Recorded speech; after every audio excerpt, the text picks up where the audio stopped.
Amante Padre que está en los cielos, le agradecemos que también está aquí con nosotros. Gracias, Señor, porque usted ha descendido para morar en medio de su pueblo.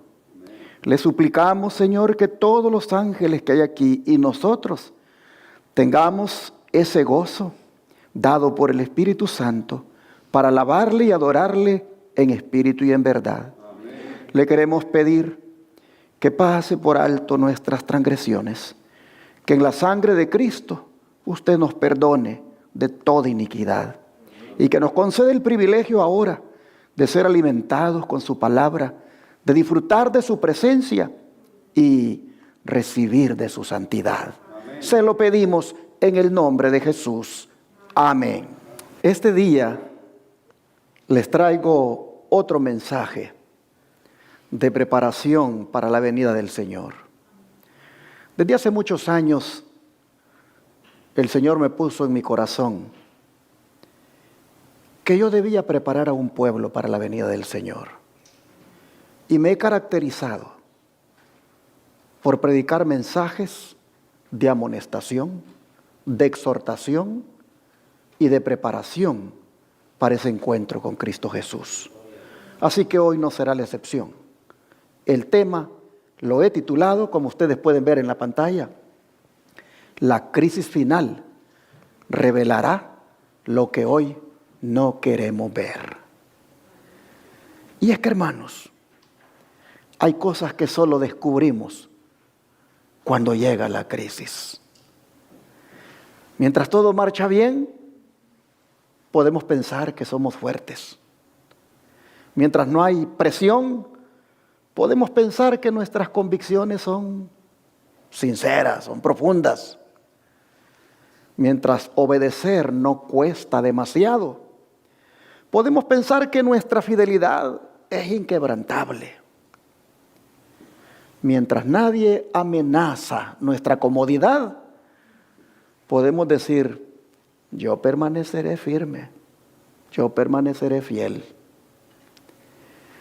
Pero hay momentos, hermanos, cuando las circunstancias cambian, cuando aparece la presión, cuando aquello en lo que confiábamos comienza a tambalearse. Y entonces sale a la superficie lo que quizás llevaba mucho tiempo escondido. Por eso esta mañana quiero incomodarlos con una pregunta, y es esta: ¿qué revelará la crisis acerca de nosotros cuando llegue? Porque quizá uno de nuestros mayores peligros sea preocuparnos tanto por lo que va a suceder alrededor de nosotros,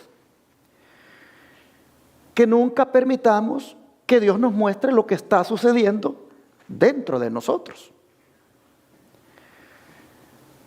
A veces nos preocupan las leyes que van a venir, como las leyes dominicales. A veces nos preocupa qué es lo que van a hacer los gobiernos. A veces nos preocupa cómo va a actuar el mundo. Nos preocupa cómo se van a desarrollar los acontecimientos finales. Pero tal vez Cristo quiere preguntarnos, ¿y cómo está tu corazón para cuando todo eso llegue? ¿Dónde está realmente tu confianza? ¿Qué tan profunda es tu experiencia conmigo? ¿Tu obediencia permanece cuando comienza a costarte dicha obediencia?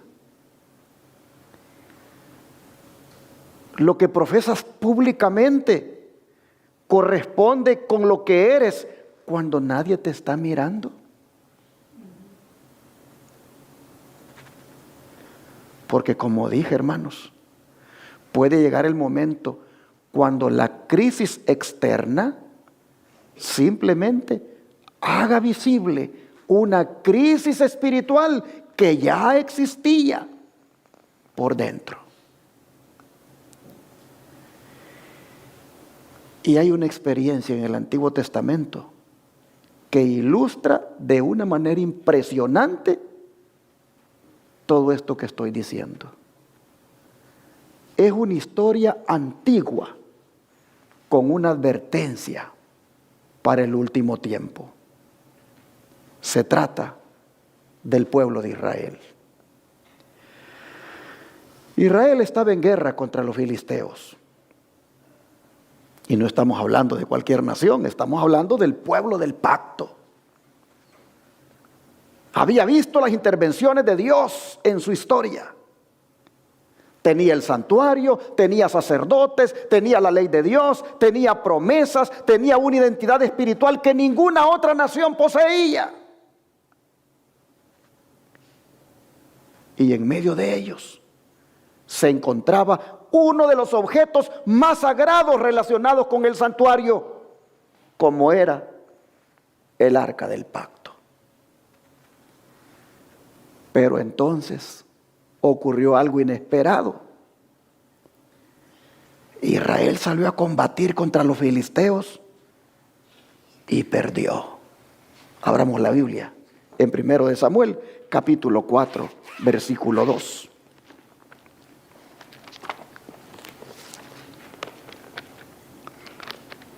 Primero de Samuel, capítulo 4 y versículo número 2. Dice así: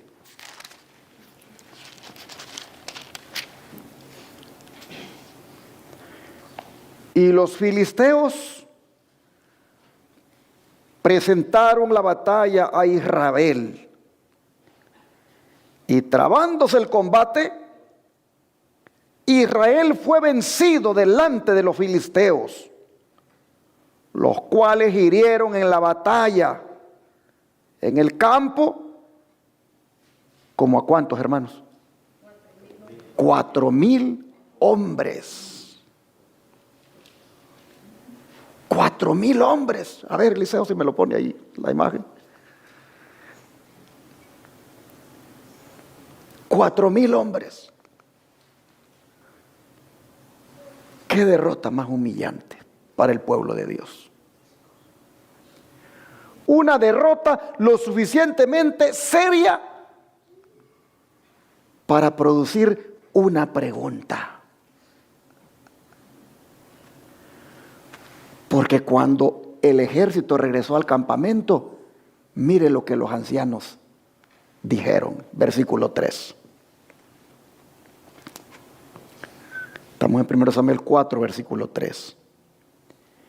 Cuando volvió el pueblo al campamento, los ancianos de Israel dijeron: ¿por qué nos ha herido hoy Jehová delante de los filisteos?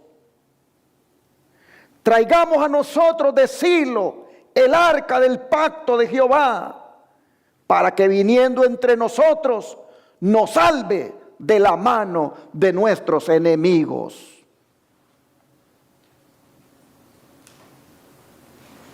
Escuchen cuidadosamente la pregunta. ¿Por qué nos ha herido hoy Jehová delante de los filisteos? ¿Por qué? ¿Por qué ocurrió esto? ¿Qué está pasando? ¿Por qué fuimos derrotados?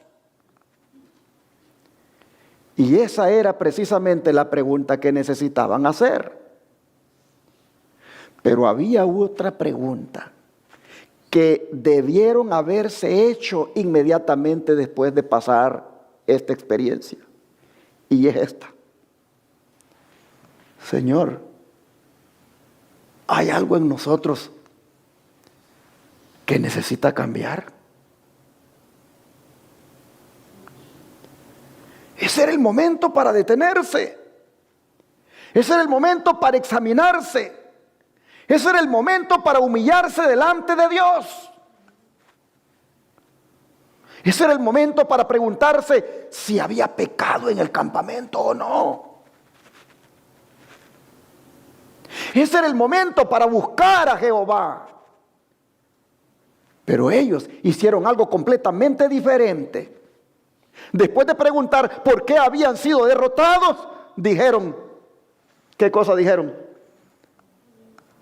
Traigamos a nosotros de Silo el arca del pacto de Jehová, para que viniendo entre nosotros nos salve de la mano de nuestros enemigos. Hermanos, allí comenzó el verdadero problema. Ellos no dijeron, busquemos a Jehová. Dijeron, ¿qué cosa? Traigamos, ¿qué cosa? El arca. Ellos no dijeron, necesitamos arrepentirnos, sino que dijeron, necesitamos el arca. No dijeron, necesitamos examinar nuestra relación con Dios. No, dijeron, si tenemos el arca con nosotros, las cosas van a ser diferentes. Y aquí tenemos que ser muy cuidadosos, hermanos, porque el problema no era el arca. El arca había sido ordenada por Dios, era sagrada, representaba realidades espirituales profundas. El problema estaba en lo que Israel estaba haciendo con dicha arca. Ellos, hermanos, estaban utilizando algo sagrado para evitar enfrentar su verdadera condición espiritual. En vez de preguntarse qué necesita cambiar en nosotros, buscaron algo que les permitiera sentirse seguros sin cambiar.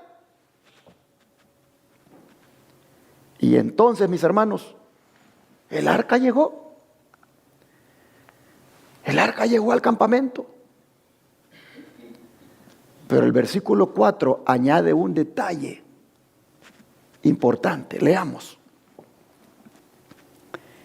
Y envió el pueblo a Silo, y trajeron de allá el arca del pacto de Jehová de los ejércitos, que moraba entre los querubines. Y los dos hijos de Elí, Ofni y Fines, estaban allí con el arca del pacto de Dios. A ver, hermanos, ¿qué dice? Ofni y Fines estaban con ella, con el arca del pacto. ¡Wow! ¿Quiénes eran estos? Eran sacerdotes. Ellos habían crecido alrededor del santuario. Le hacían la vida imposible al niño Samuel cuando andaba allí también, haciendo sus, como dicen, sus pininos, decimos por allá, en el llamado de Dios. Estos le hacían la vida imposible, estos dos hijos de Elí. Y Samuel le contaba, el niño le contaba al sumo sacerdote Elí lo que sus hijos hacían. Así que estos hombres habían crecido alrededor del santuario, conocían las ceremonias, conocían los sacrificios. Pero 1 Samuel 2:12 dice algo terrible acerca de ellos. Vamos un poquito para atrás y luego regresamos al 4. 1 Samuel 2:12 dice: los hijos de Elí, estos hombres, Ofni y Fines, eran hombres consagrados. Dice, eran hombres impíos y no tenían, ¿qué cosa? Conocimiento de Jehová. ¡Wow! Hermanos, eran sacerdotes, pero no conocían a Jehová. Conocían las cosas de Dios, pero no conocían verdaderamente a Dios. Mire lo que el espíritu de profecía dice de ellos. Estos sacerdotes infieles violaban también la ley de Dios. y deshonraban su santo cargo por sus prácticas viles y degradantes. Pero continuaban contaminando con su presencia el tabernáculo de Dios. Mucha gente llena de indignación por la conducta corrompida de Ofni y Fines dejó de subir al lugar señalado para el culto. Patriarcas y Profetas, página 623, párrafo 2. Hermanos, esta cita nos muestra que el pecado de Ofni y Fines no quedó limitado a su vida personal. Su conducta, dice aquí, terminó afectando la manera en que otros miraban el culto y cómo decidieron mejor ya no acercarse a Dios. Hermanos, ese es uno de los efectos más terribles del pecado. Cuando aparece en quienes representan las cosas sagradas. No solo destruye al que lo practica, sino que se convierte en piedra de tropiezo para otros.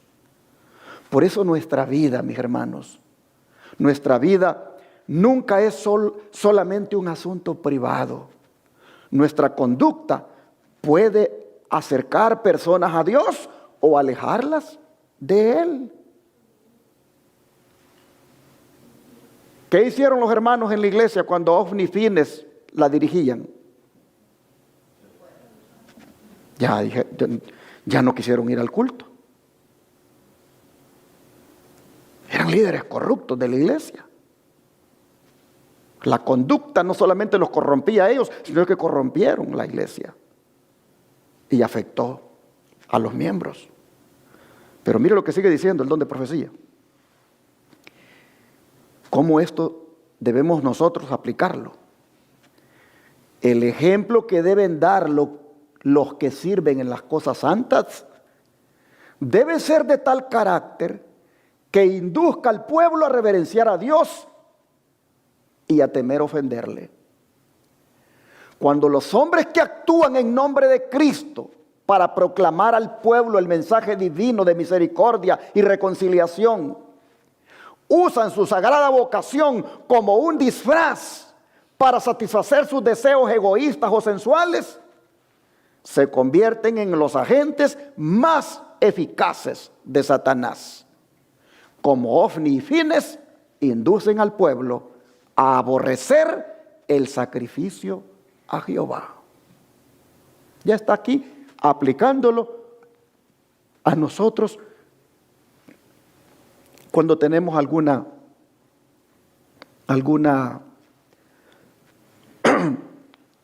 responsabilidad. Pero la cita continúa, miren ustedes. Puede ser, dice, que se entreguen secretamente a su mala conducta por algún tiempo.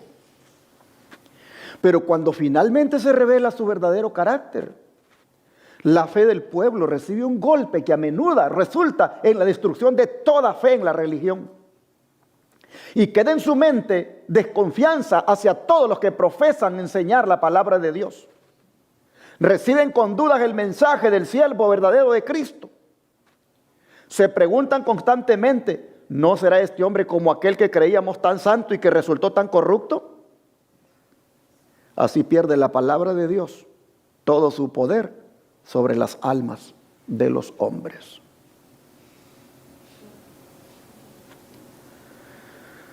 Hermanos,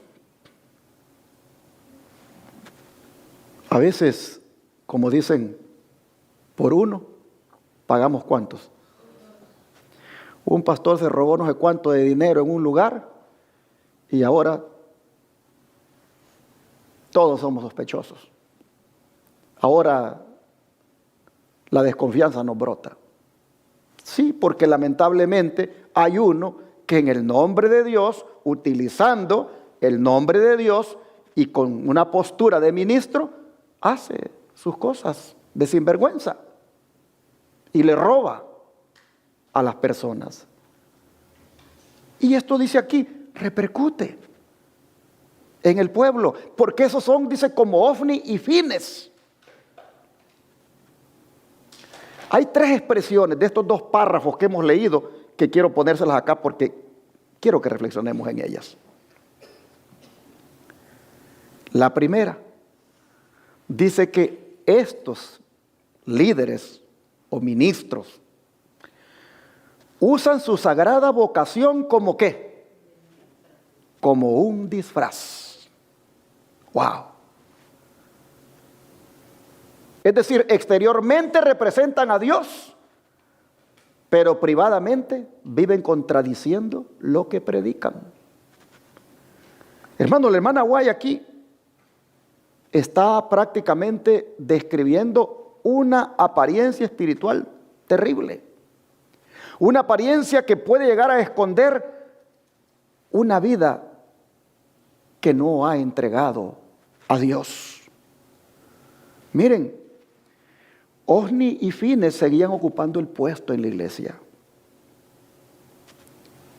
Seguían usando las vestiduras sacerdotales. Seguían participando del santuario. Desde afuera todavía parecían representantes de Jehová. Pero el cargo que ocupaban ya no correspondía con el carácter que estaban desarrollando. Y esto nos enseña, hermanos, que ningún ministerio, título o responsabilidad espiritual puede sustituir la conversión personal. Podemos hablar correctamente de Dios delante de otros y sin embargo estar permitiendo secretamente cosas que contradicen aquello que enseñamos. Hermanos, Dios no solamente mira lo que hacemos en su nombre, Él mira quiénes somos cuando nadie nos está mirando. La segunda expresión dice que cuando finalmente se revela su verdadero carácter, es decir, la caída no los afecta solamente a ellos. Personas que confiaban en su ministerio comienzan a desconfiar incluso de quienes sirven fielmente a Dios. Esa palabra finalmente es bien reveladora, porque significa que durante un tiempo puede existir una distancia entre lo que los demás creen que somos y lo que realmente somos. Ofni y Fines pudieron continuar ministrando durante algún tiempo, pero lo oculto no permaneció oculto indefinidamente. Y cuando finalmente se descubrió la doble vida de ellos, que decían representar a Dios, el daño se extendió mucho más allá de ellos. Y así pasa ahora. Algunos pueden pensar, si aquel que me enseñaba esto vivía de esa manera, ¿en quién puedo confiar? Y ahí está el peligro, hermanos. La desilusión con una persona puede convertirse equivocadamente en desilusión con Dios. Por eso, hermanos y hermanas, la influencia espiritual es un privilegio, pero también es una responsabilidad tremendamente solemne. Y mire usted la tercera expresión. El pecado de un dirigente puede terminar desacreditando ante otros una verdad que sigue siendo verdadera. Y esta es la parte más dolorosa, hermanos, de la cita. Porque la caída del mensajero no convierte el mensaje de Dios en mentira. Si un predicador que enseñaba el sábado cae, el sábado sigue siendo verdad. Si alguien que predicaba santidad vive en pecado, la santidad sigue siendo verdad. Si alguien que enseñaba la palabra resulta hipócrita, la palabra no se vuelve hipócrita. Pero una persona herida por esa hipocresía, una persona herida por esa falsedad, le es difícil separar ambas cosas. Y por eso es que Satanás obtiene una doble victoria cuando uno de nosotros cae en el pecado. Porque él no solo intenta destruirnos cuando hemos caído, sino que al mismo tiempo utiliza nuestra caída para desacreditar delante de otros la verdad que nosotros profesábamos representar. Ese fue el daño terrible producido por Ofni y Fines. Y por eso, hermanos, esta cita no debería llevarnos primeramente a señalar dirigentes que han caído. No. Debería llevar a cada uno a reflexionar sobre la influencia espiritual que ejerce y hacerse una pregunta. ¿Mi vida está haciendo más creíble lo que predico? ¿O mi conducta podría terminar convirtiéndose en tropiezo para otros, como fue el caso de Ofni y Fines?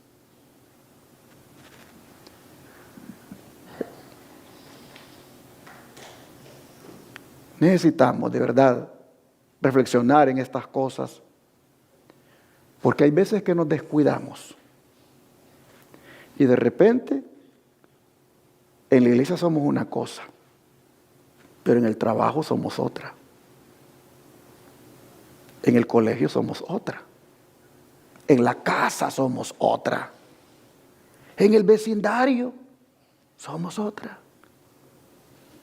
Y cuando la gente nos descubre que no es lo que profesamos en la iglesia, la gente dice, ¿cómo compagino esto?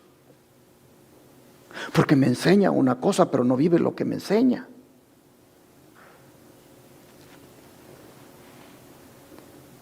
¿Estamos preparándonos para ir al cielo, hermanos? ¿Creen ustedes que este mensaje es un mensaje de preparación? Sí, hermanos. Pero volviendo al arca,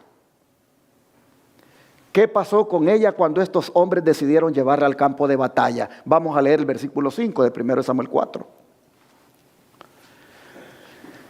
Dice, aconteció que cuando el arca del pacto de Jehová llegó al campamento, todo Israel gritó con tan gran júbilo que la tierra, ¿qué cosa, hermanos? Tembló. Versículo 5. ¡Wow! Aquí está en la pantalla. Imagínense ustedes la escena. El arca aparece y el campamento explota. Miles de hombres gritando, la tierra temblando. La moral del ejército cambia. Los hombres que unas horas antes estaban derrotados, ahora se sienten invencibles. Los filisteos escuchan el estruendo desde su campamento y preguntan, ¿qué voz de júbilo es esta en el campamento de los hebreos? Versículo 6, leámoslo. Cuando los filisteos oyeron la voz de júbilo, dijeron, ¿qué voz de gran júbilo es esta en el campamento de los hebreos? Y supieron que el arca de Jehová había sido traída al campamento. Y cuando descubren que el arca ha llegado, hermanos, miren lo que sienten. Versículo 7. Y los filisteos tuvieron, ¿qué cosa? Miedo. Porque decían, ha venido Dios al campamento. Y dijeron, ay de nosotros, que antes de ahora no fue así. Hermanos y hermanas, noten algo impresionante en esas palabras. Israel pensaba que Dios estaba con ellos, porque ya el arca estaba allí. Y los filisteos también pensaban que Dios estaba con ellos. Todo parecía confirmarlo. El arca estaba allí, los sacerdotes Ofni y Fines estaban allí, el pueblo estaba gritando, la tierra había temblado. El enemigo, hermanos, estaba asustado. Si alguien hubiera tomado una fotografía en ese momento, habría aparecido la imagen de un pueblo preparado para una gran victoria. Pero había algo que una fotografía no podía mostrar. Había algo que el grito no podía mostrar. Había algo que el arca no podía ocultar para siempre. Había algo que el entusiasmo religioso no podía resolver. Y la batalla estaba a punto de sacarlo a la luz. ¿Qué era? Era esto: la verdadera condición espiritual del pueblo. La tierra había temblado, sí, pero sus corazones no habían sido quebrantados. Había gritos, sí, pero no había arrepentimiento. Había seguridad, sí, pero no había transformación. Y entonces llegó la batalla. Primero de Samuel 4:10 dice que Israel fue derrotado y murieron 30,000 hombres. Leámoslo. Versículo 10. Pelearon pues los filisteos e Israel fue vencido. Y huyeron cada cual a sus tiendas. Y fue hecha muy grande mortandad, pues cayeron de Israel 30,000 hombres de a pie. ¡Wow! Y el versículo 11, mire lo que dice. Y el arca de Dios fue tomada y muertos los dos hijos de Elí, Ofni y Fines. Ellos creyeron que el arca era un talismán y que los iba a salvar. Hermanos, en pocas horas todo cambió. El ejército huyó, Ofni murió, Fines murió y el arca fue capturada. Y el campo de batalla reveló lo que el entusiasmo del campamento había escondido. Hermanos, la batalla no creó el problema de Israel. La batalla solamente expuso el problema. Ofni y Fines no se volvieron impíos cuando comenzó la batalla.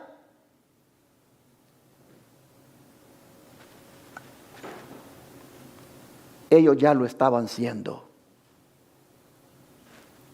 La crisis simplemente reveló una condición que existía desde antes que comenzara. Y ahí está, hermanos, la gran enseñanza de este pasaje: que la crisis no hará de nosotros algo que no somos hoy. La crisis revelará lo que hemos estado llegando a ser. El espíritu de profecía se refiere así a la derrota de Israel. Pónganle atención. Los filisteos realizaron un asalto feroz que provocó en la derrota total de Israel y en una gran carnicería.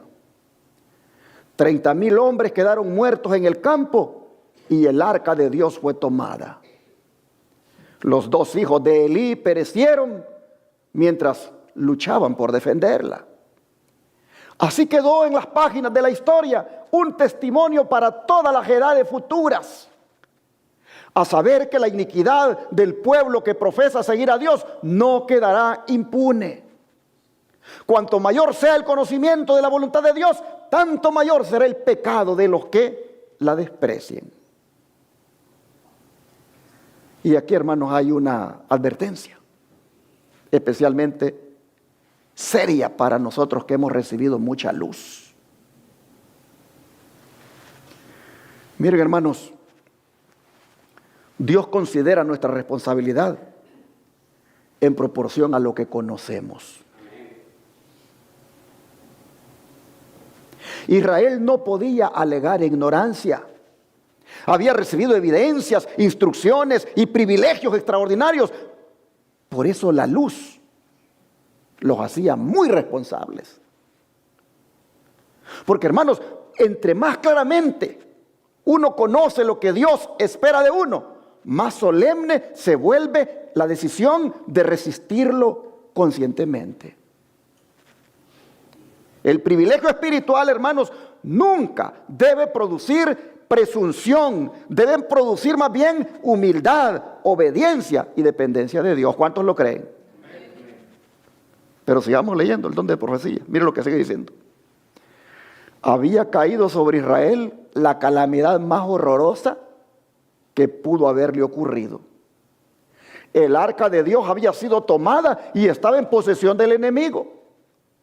La gloria se había apartado ciertamente de Israel cuando fue quitado de su medio el símbolo de la presencia permanente de Jehová y de su poder. Con esta sagrada arca iban asociadas las revelaciones más maravillosas de la verdad y del poder de Dios. En tiempos anteriores se habían logrado victorias milagrosas siempre que ella aparecía. La cubría la sombra de las alas de los querubines de oro y la gloria indecible de la Shekinah, símbolo visible del Dios Altísimo, había descansado sobre ella en el lugar santísimo. Pero ahora no había traído la victoria. No había sido una defensa en esta ocasión y había luto por doquiera en Israel. Hermanos, esta cita destaca algo muy significativo. Que el arca, dice, estaba asociada con grandes manifestaciones del poder de Dios en el pasado. Pero hay algo que nosotros debemos entender muy bien. Y es que las experiencias de ayer no garantizan la aprobación de Dios en el presente. Amén. Israel podía recordar victorias. Podía recordar momentos en que la gloria divina se había manifestado. Pero no podía convertir la historia de lo que Dios había hecho en el pasado en una garantía de lo que Dios haría ahora cuando estaban viviendo desordenadamente y en desobediencia delante de Dios. Hermanos, una experiencia pasada con Dios nunca debe convertirse en sustituto de una relación presente con Él. Mire lo que sigue diciendo. No habían comprendido que su fe era tan solo una fe nominal y que habían perdido su poder de prevalecer con Dios. La ley de Dios contenida en el arca era también un símbolo de su presencia, pero ellos habían escarnecido los mandamientos, se habían burlado, hermanos. Habían despreciado sus exigencias y agraviado al Espíritu de Dios al punto de hacerle alejarse de entre ellos. Mientras el pueblo obedeció los santos preceptos, el Señor estuvo con él para obrar en su beneficio mediante su infinito poder. Pero cuando miró el arca sin asociarla con Dios, ni honró su voluntad revelada obedeciendo a su ley, no le fue más ayuda que un cofre cualquiera. Consideraba el arca como las naciones idólatras consideraban a sus dioses, como si ella poseyera en sí misma los elementos de poder y salvación. Mientras que al mismo tiempo, le agregó esta parte, transgredía la ley que ella contenía. Pues su misma adoración del arca lo llevó al formalismo, a la hipocresía y a la idolatría. Su pecado lo había separado de Dios y él no podía darle la victoria antes de que se arrepintiera y abandonara su iniquidad.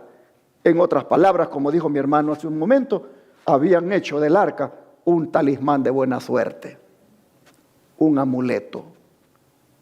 Hermanos y hermanas, esta cita va al fondo del problema. Israel había reducido su relación con Dios a una forma religiosa nada más.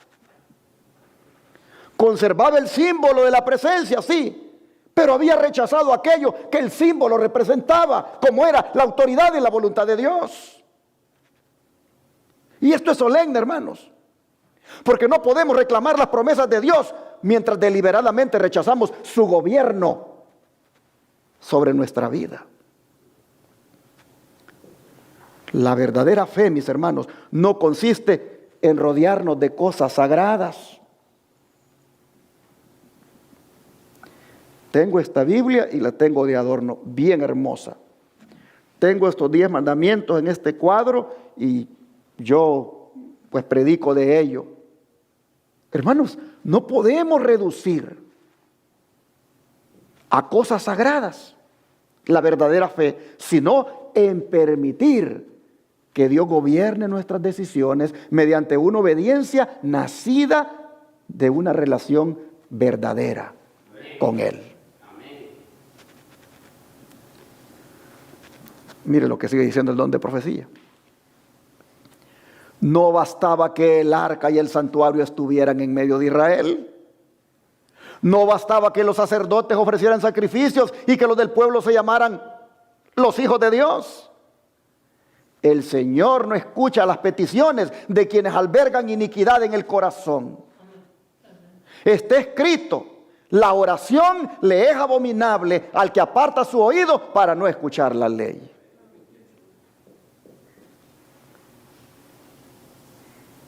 Podemos decir: habla Jehová que tu pueblo escucha. Dios está hablando, hermanos. Esta cita está prácticamente estableciendo una diferencia muy importante entre pertenecer al pueblo de Dios y vivir como pueblo de Dios.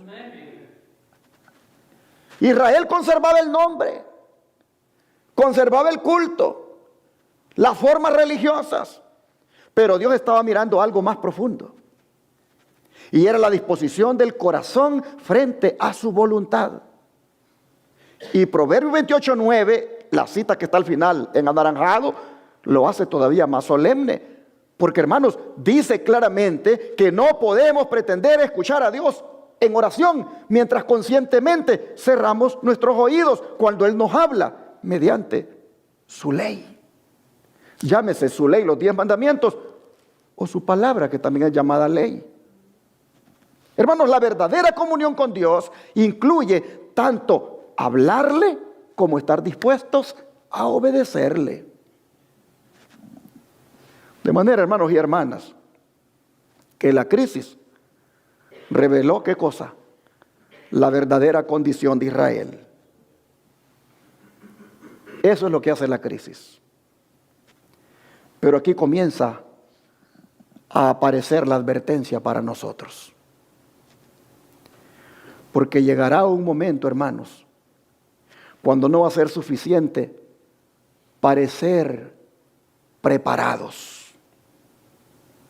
No será suficiente sentirnos preparados. No será suficiente que otros piensen que estamos preparados. La crisis, hermanos, va a poner a prueba aquello que profesamos y entonces se va a descubrir si nuestra experiencia estaba realmente arraigada en Cristo o no. Hermano, hermana, nosotros, al igual que el pueblo de Israel, tenemos grandes privilegios. Tenemos la Biblia, tenemos el sábado, tenemos el mensaje del santuario, tenemos una comprensión profética de Daniel y Apocalipsis que otros no tienen. Tenemos el mensaje de los 3 ángeles, tenemos los escritos del Espíritu de profecía, que mire, he decidido ponerlo aquí como cabecera del mensaje. Hermanos, tenemos una identidad profética. Conocemos verdades que nos permiten comprender hacia dónde se dirige este mundo, hermanos. Somos un pueblo privilegiado, ¿sí o no, hermanos? Amén. Damos gracias a Dios por todo eso. Amén. Entonces, ¿dónde puede estar el problema? ¿En que tenemos mucha luz? No. El problema no es tener mucha luz. El problema sería tener mucha luz y no permitir que esa luz transforme nuestras vidas. Podemos conocer perfectamente lo que va a ocurrir antes de la venida del Señor y todavía necesitar una experiencia más profunda con el Señor. Podemos defender el sábado, pero descuidar nuestra comunión con el Señor del sábado. Podemos explicar el santuario, pero estar lejos de nuestro sumo sacerdote que ministra allí en el santuario. Podemos hablar de preparación, pero continuar posponiendo aquello que Dios está pidiendo hace rato que le entreguemos. Podemos conocer perfectamente la crisis que viene y no permitir que Cristo trate con la crisis que existe en nuestro corazón. Podemos identificar, mis hermanos, todos los acontecimientos finales, pero no identificar el orgullo que nos carcome. Podemos hablar del engaño final y continuar engañándonos a nosotros mismos. Podemos defender la obediencia y al mismo tiempo resistirle a Dios precisamente en aquello que Él nos está pidiendo que obedezcamos. Podemos hablar de preparación, pero seguir posponiendo nuestra propia preparación.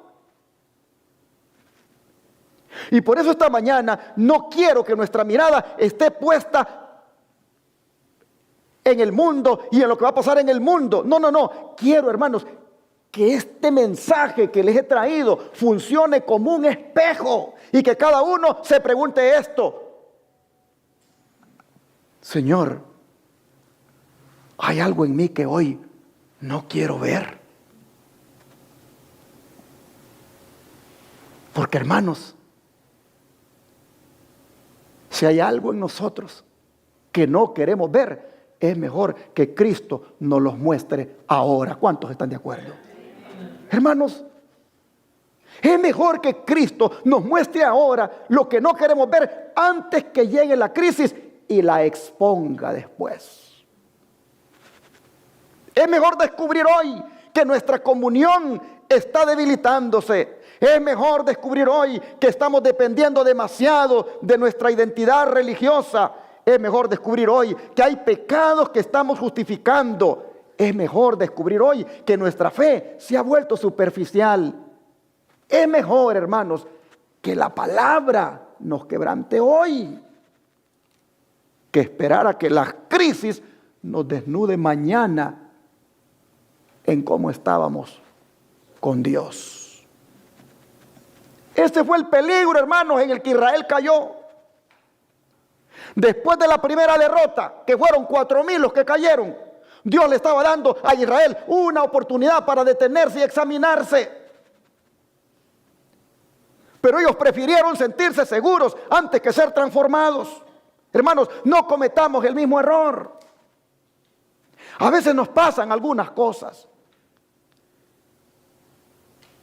Y en vez de preguntarle a Dios por qué me ha pasado, deberíamos de preguntarle, ¿para qué me ha pasado esto? Y entrar en una reflexión, entrar en un examen y entrar, hermanos, por el camino de la humillación. Hermanos, cuando Dios nos muestra algo, no hay que cubrirlo con religión, no hay que cubrirlo con conocimiento, no hay que cubrirlo con actividad. Permitamos que Cristo trate con eso. Porque, hermanos, conocer la crisis que viene no es lo mismo que estar preparados para esa crisis que viene. Podemos pensar, cuando llegue la crisis me voy a consagrar. Cuando yo escuche que ya se firmó la ley dominical, allí voy a agarrar en serio las cosas del Señor. Podemos pensar, cuando llegue la persecución, entonces yo voy a orar más. Ahorita no hay persecución. Podemos pensar, cuando obedecer sea difícil, entonces yo voy a permanecer. Exactamente, tu ley, como dijo el hermano allá. Demasiado tarde. Hermanos, la crisis no produce mágicamente una experiencia que nunca cultivamos. Por eso es que las decisiones que hagamos hoy importan, ¿sí o no, hermanos? Amén. Importan. La manera como respondo hoy cuando Dios habla, eso importa, hermanos. Hermanos y hermanas, la manera como yo responda hoy a la tentación define mi dirección espiritual. La manera como yo respondo ahora cuando obedecer tal vez sea difícil en el trabajo. Hermanos, eso está formando mi carácter para cuando, por la ley dominical, yo me vea aprobado. Hermanos y hermanas, como dice aquí, hoy estamos llegando a ser la persona que la crisis mañana va a revelar. Por eso Pablo, mire lo que dice 2 Corintios 13, versículo 5. 2 Corintios 13, verso 5.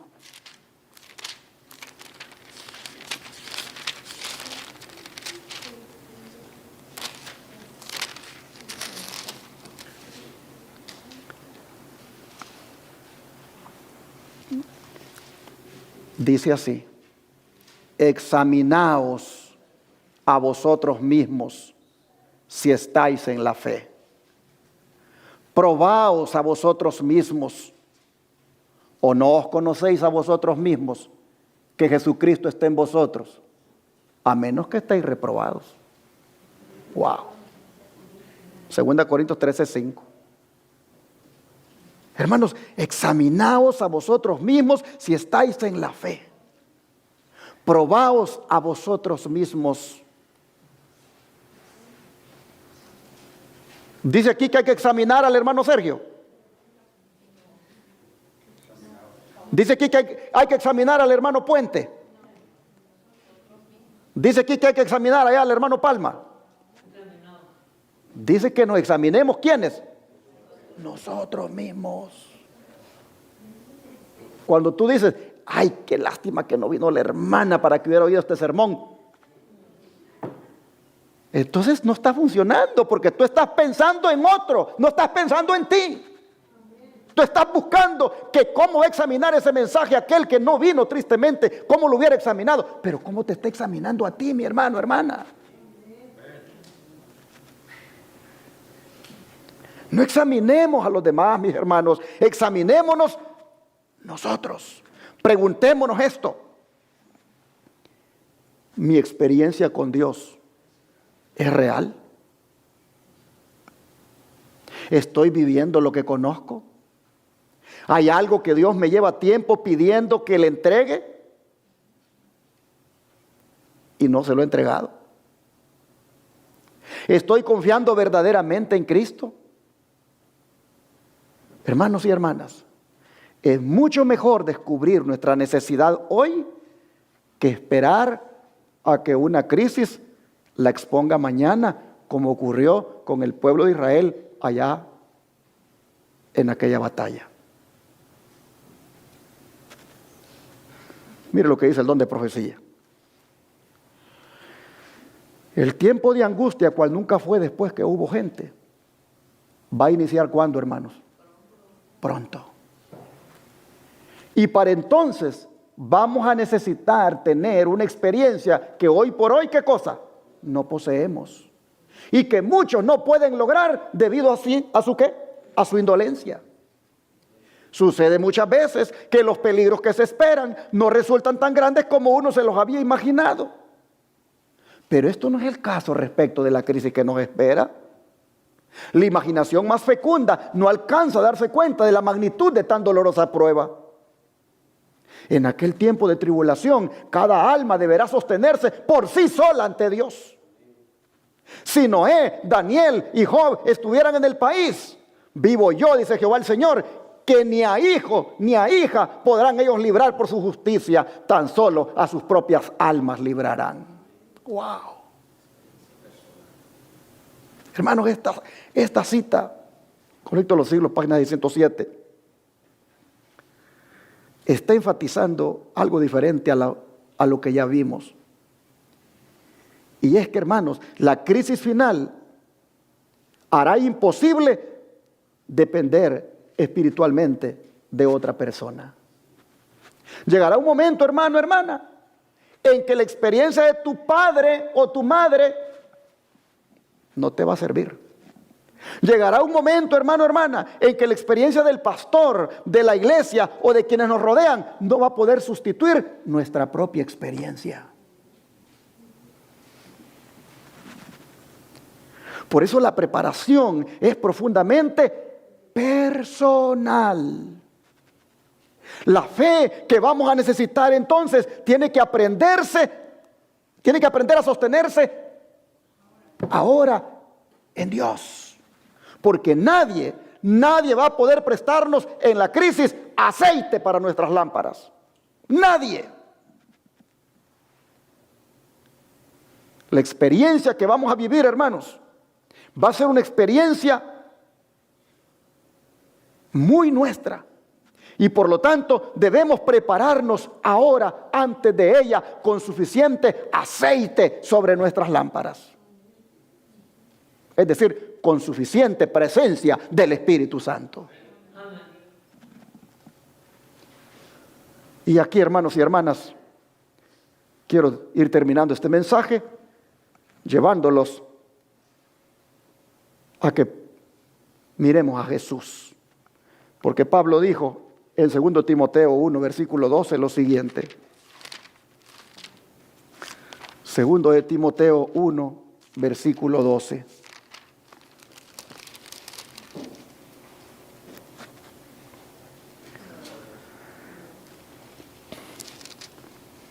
Segundo Timoteo 1:12 dice: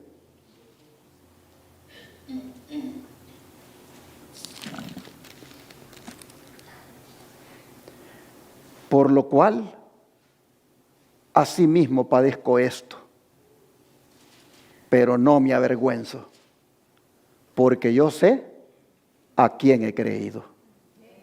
Y estoy seguro que es poderoso para guardar mi depósito para aquel día. Hermanos y hermanas, me gusta esa frase, porque yo sé, ¿qué cosa? A quién he creído. Mire que Pablo no dice solamente sé que he creído, sino que dice sé a quién he creído. Él no dice he creído en la ley de Dios, he creído en el sábado, he creído en la segunda venida de Cristo, he creído en las doctrinas fundamentales, he creído en la verdad presente, que es algo que nos va a ayudar para no ser engañados y para estar en la plataforma de la verdad. Pero es interesante que Pablo no diga yo sé en qué he creído, sino que dice yo sé en quién. ¡Wow! Porque eso lo que significa es yo sé en quién confío, yo sé en quién tengo mi fe. Sí, tengo el sábado, dice Pablo, tengo la ley, soy irreprensible conforme a ella, tengo los ritos, tengo las ceremonias, tengo las formas, tengo las fiestas, tengo todo lo que envuelve la verdad. Yo creo en todo eso, pero yo sé, decía qué cosa, en quién he creído. Hermanos, nosotros necesitamos saber qué creemos, sí. Porque necesitamos conocer la verdad, necesitamos conocer la profecía, pero todo eso nos debe conducir finalmente a una persona que se llama Cristo Jesús. Porque cuando llegue la crisis, hermano, cuando llegue la crisis, nuestra esperanza no va a estar en decir yo sé mucho. Nuestra esperanza estará en poder decir yo conozco a Jesús, Él es mi amigo, lo he esperado y Él me salvará. He caminado con Él, he aprendido a confiar en Él, he aprendido a obedecerle, he aprendido a correr hacia Él cuando caigo. He aprendido que sin Él no puedo.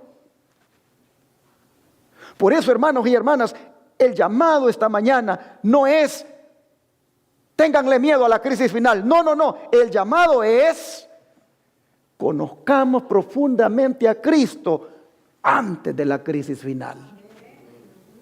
Y quiero dejar una sola declaración en nuestros corazones, y es esta. No esperemos que la crisis final nos muestre mañana lo que Cristo quiere mostrarnos y transformar hoy. Amén. Hermano, hermana, si hay algo que Cristo te está mostrando, entrégaselo. Así sea egoísmo, sea orgullo, sea enojo, sea rencor, sea amargura, sean celos, sea envidia, sea lo que sea. Entrégaselo, hermano, hermana. Si tu comunión se ha debilitado últimamente porque no has estado leyendo la Biblia, vuelve hoy a tener esa comunión. Si hay algo que has estado justificando y lo has estado haciendo porque todos lo hacen finalmente, hermano, hermana, deja eso ahora. Si has estado confiando demasiado en tu conocimiento, en tu experiencia pasada o en tu identidad religiosa de adventista, hermano, hermana, no confíes en eso, confía en Cristo Jesús. Porque nuestra seguridad final no va a estar en nosotros, nuestra seguridad será Jesucristo. De manera que si esta tarde ya hay alguien que quiera decir, Señor, no quiero conocer solamente la verdad, quiero conocerte a ti. Si hay alguien que quiera esta mañana decirle al Señor, Señor, no quiero esperar a que una crisis revele lo que hoy tú puedes transformar.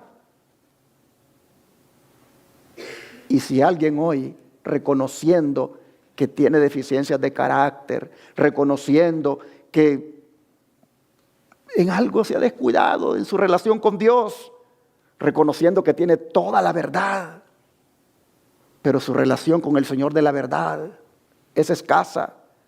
Si hay alguien que hoy le quiera decir al Señor, Señor, haz tu obra en mí, hermano, hermana, yo le voy a pedir entonces que allí donde está, usted le entregue nuevamente su corazón a Jesús, para que cuando llegue la prueba, usted pueda decir como Pablo, porque yo sé a quién he creído.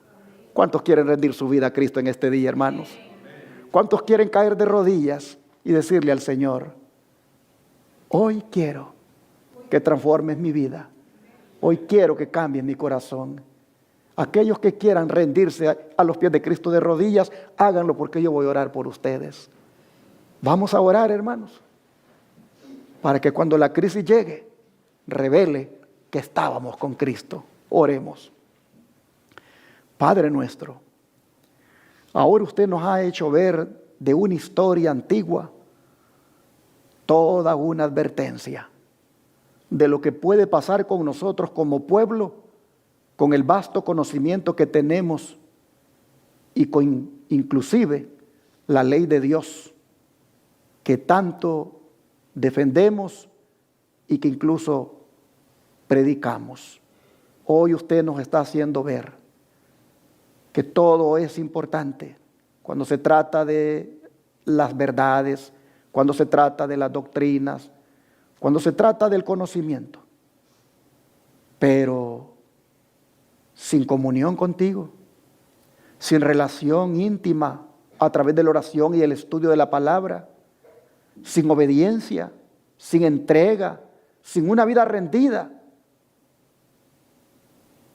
seríamos tristemente, cuando la crisis llegue, personas que sufriríamos mucho y nos lamentaríamos muy tarde.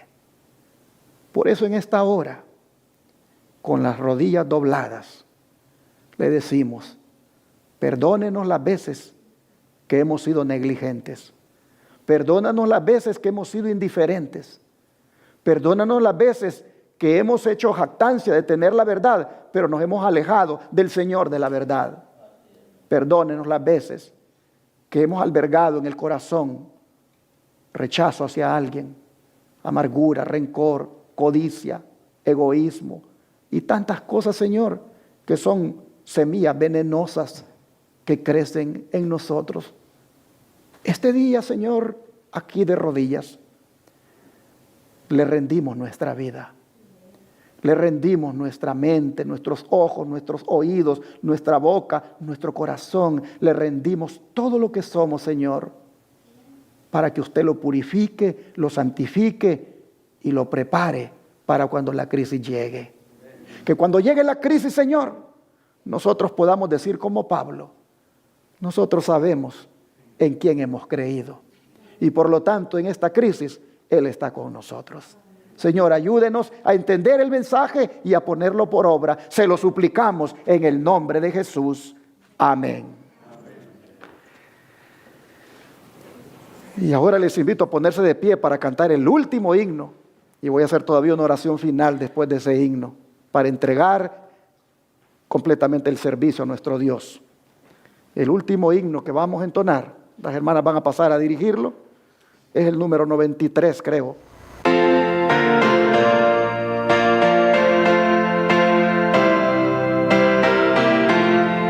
Sangró mi soberano Dios, murió mi Salvador, su vida quiso entregar por mí tan pecador. Oh Salvador, ayúdame que sea fiel a ti, y cuando en gloria reines tú, acuérdate de mí. Por mis pecados y maldad, Él en la cruz gimió. Qué amor, qué gracia, qué piedad, sin par así mostró. Oh Salvador, ayúdame que sea fiel a ti, y cuando en gloria reines tú, acuérdate de mí. Debe ocultar el sol su faz cuando el Señor Jesús por la criatura en rebelión humilde fue a la cruz. Oh Salvador, ayúdame que sea fiel a ti, y cuando en gloria reines tú, acuérdate de mí. Y yo también al ver su cruz el rostro encubriré, con lágrimas de gratitud mi alma inundaré. Oh Salvador, ayúdame que sea fiel a ti, y cuando en gloria reines tú, acuérdate de mí. Mas no con llanto pagaré la deuda de su amor. Mi ser entero doy de lo, no puedo más, Señor. Todos hermanos. Oh Salvador, ayúdame que sea fiel a ti, y cuando en gloria reines tú, acuérdate de mí. ¿Cuántos quieren ser fiel? Le hemos cantado al Señor que nos ayude a ser fiel. Y cuando en gloria Él reine, le hemos dicho que se acuerde de nosotros. Pero antes le hemos dicho que no vamos a pagar nuestras deudas con llanto, ni mucho menos la deuda de su amor. Solo podemos pagarla dándole nuestro ser entero. ¿Quieren arrodillarse otra vez para que le entreguemos nuestro ser entero al Señor? Vamos a orar. Amado Dios, qué hermosa alabanza la que hemos entonado. Aquí tú nos has invitado a entregarnos a ti. Aquí tú nos has hecho ver todo lo que has hecho por nosotros. El gran sacrificio que hiciste por nosotros los pecadores.